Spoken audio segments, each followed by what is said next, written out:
Os coreanos do norte seriam a segunda surpresa. Ninguém os conhecia e os italianos se recusaram a levá-los a sério. E, no entanto, a incógnita asiática se impôs aos ex-campeões mundiais. 1-0 para a Coreia do Norte. Os italianos consideraram uma afronta essa derrota.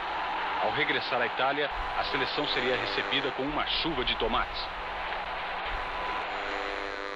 Em 1966, a Inglaterra, berço do futebol, sediaria a 8ª edição da Copa do Mundo. Além disso, esse Mundial ficou marcado como sendo o primeiro e único título do English Team em todos os tempos. Mas é claro que esta edição da Copa ficou marcada por outras inúmeras histórias, como a de Pickles, o cachorro que acabou encontrando a taça que havia sido roubada, ou também a péssima campanha da seleção brasileira, atual bicampeã, ou também, quem sabe, o surgimento da lenda portuguesa Eusébio. Mas, nessa edição do nosso podcast Entre Copas e Copas, iremos falar especificamente sobre a participação da Coreia do Norte no torneio, uma zebra um tanto quanto prevista. Confere aí depois da nossa vinheta.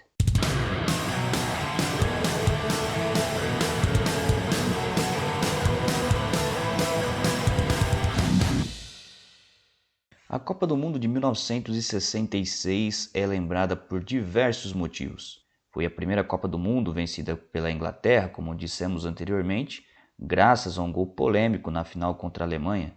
Foi também o fim de um ciclo vitorioso para o Brasil, que havia ficado com os troféus em 58 e 62, mas que acabou eliminado ainda na fase de grupos, após derrotas para a fortíssima Hungria e também para Portugal.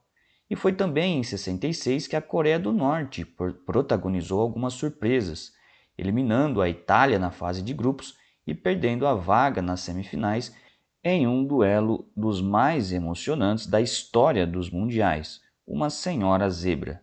Só que foi uma zebra para a qual o resto do mundo já vinha sendo alertado.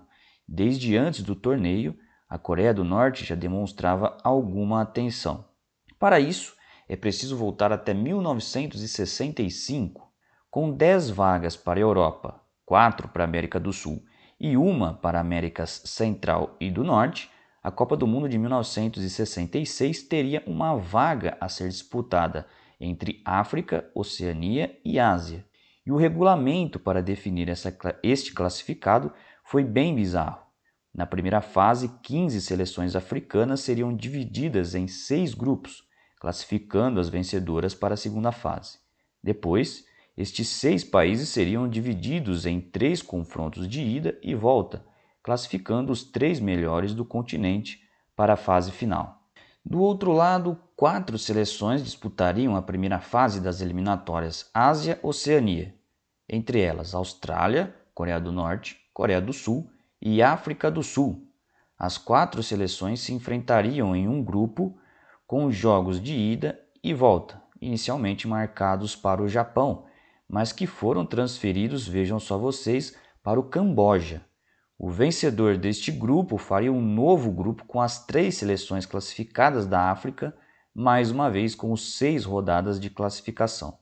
Os sul-africanos foram transferidos para a chave Ásia-Oceania, mas foram suspensos pela FIFA por causa do regime do apartheid. De quebra, a Coreia do Sul teve que abdicar da disputa, ou seja, as eliminatórias desta chave ficaram restritas a 2 jogos entre Coreia do Norte e Austrália.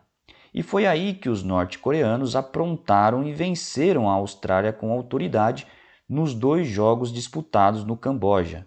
Em 21 de novembro de 1965, venceram os australianos por 6-1, 3 dias depois, venceram por 3-1, garantindo a liderança das eliminatórias Ásia-Oceania.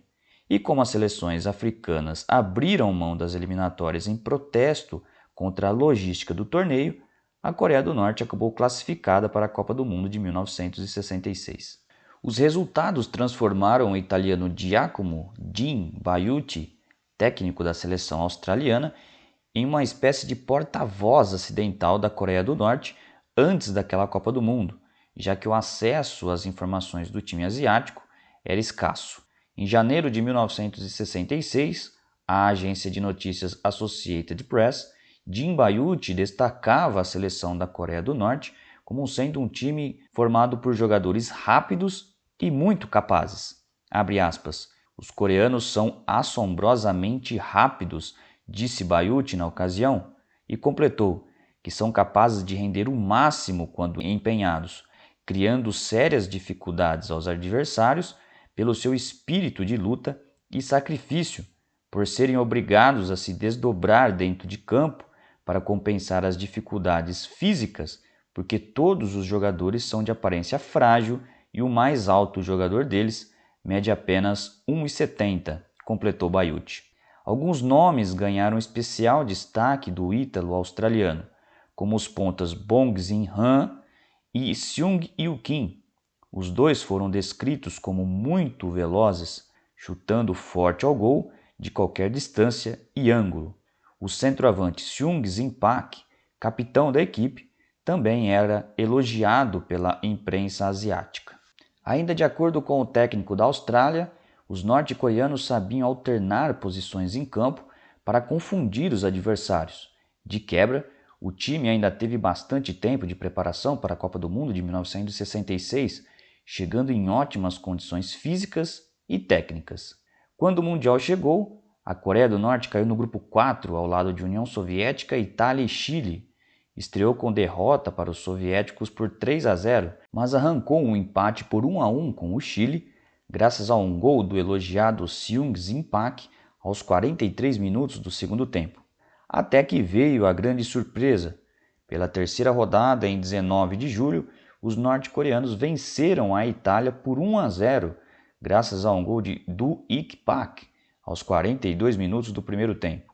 Pior para os italianos, que foram eliminados, e melhor, é claro, para os norte-coreanos, que avançaram às quartas de final como a segunda melhor seleção do grupo.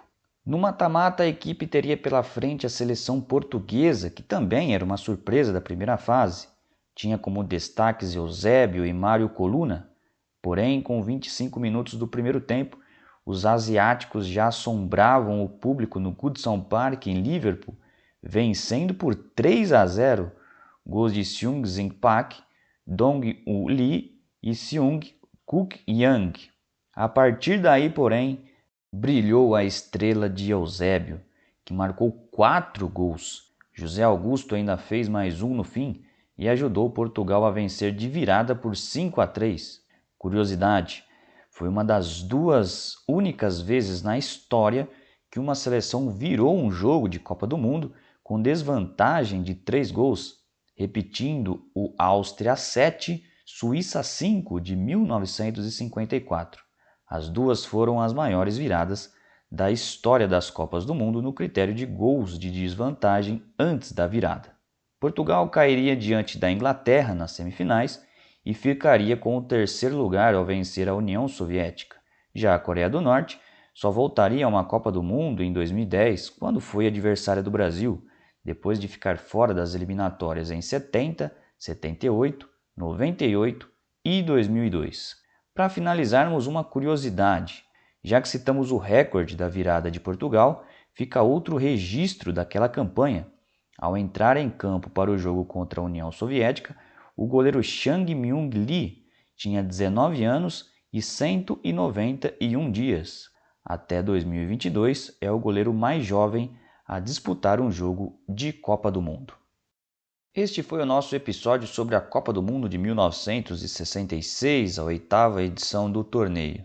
Mas antes de nos despedirmos, temos alguns convites para vocês. O primeiro deles é para conhecer um pouco mais sobre o nosso programa de financiamento coletivo, que visa ajudar a Última Divisão a continuar produzindo conteúdos tais como este podcast. São 2 caminhos, ultimadivisão.com.br/apoie ou catarse.me/ultimadivisão.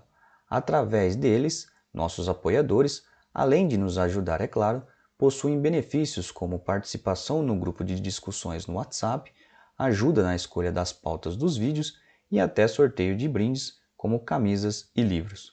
Além disso, você pode nos ajudar enviando um Pix de qualquer valor para contato@ultimadivisão.com.br. Para finalizar os recados, Uma novidade, a Última Divisão está com uma loja na Shopee, onde nós estamos vendendo a camisa oficial do UD para 2022. Basta acessar shopee.com.br/Última Divisão. Por hoje é isso, pessoal. O roteiro dessa gravação é de Emanuel Columbari e Guilherme Bucalon, edição de Igor Nishikiori e Ravi Santana. A narração é minha, Guilherme Bucalon. É uma produção aqui do Última Divisão. Muito obrigado a todos e até a próxima.